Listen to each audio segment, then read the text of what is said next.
So this leads me to part 3 of my talk, part 3 of 4.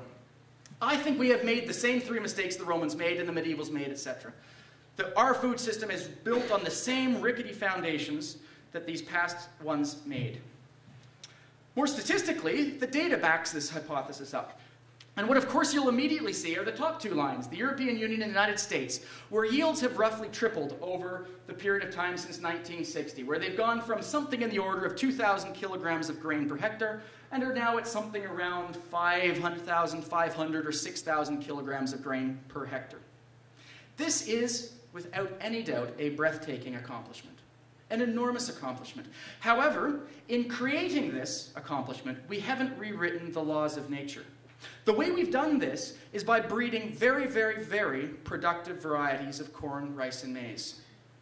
To make that extra plant growth happen, however, we have to apply very, very, very large amounts of water, nitrogen, potassium, and the other one, which my brain's gone, phosphorus. Thank you. Terrible.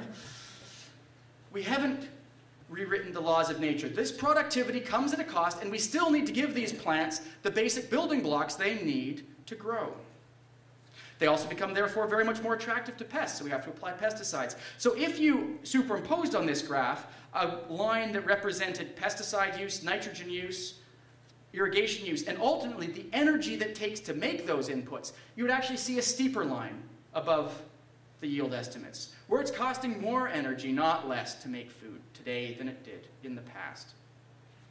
And that's sobering. It's so sobering that I'm very skeptical of the big scientists, the gene technicians, the genetic modification people, who insist that the best way of combating food security and averting the pending crisis is to close what's called the yield gap, to get green revolution technologies into sub-Saharan Africa to bring the yields up to the level that the European Union and the United States enjoys. I'm skeptical that unthinkingly applying these tools in an African or an Asian context will do anything except increase our dependency on oil and ultimately exacerbate the root problems. As a result, I'm highly skeptical, to go back to John Beddington's speech, which I opened this talk with, I'm highly skeptical of the solutions that are being proposed by John Beddington.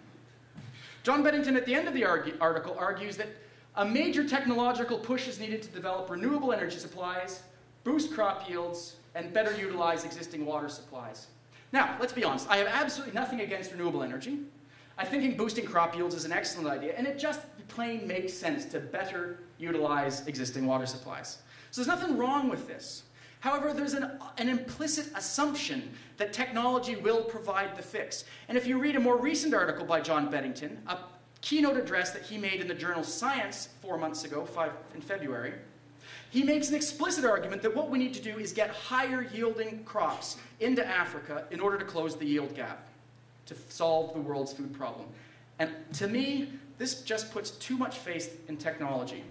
To me, I think we need to rely on landscape ecology, not genetic modification, as our scientific base. I think we need development economics, not basic neoclassical economics, as our intellectual foundation. And I think we need history as our guidance, not a computer model, as a way of developing our plan for how to deal with food security in the next 100 years. Biotech will play a role. We can't be fussy about the tools. However, I do not want to see that role in the front of the car. I want to see them back doing some support work.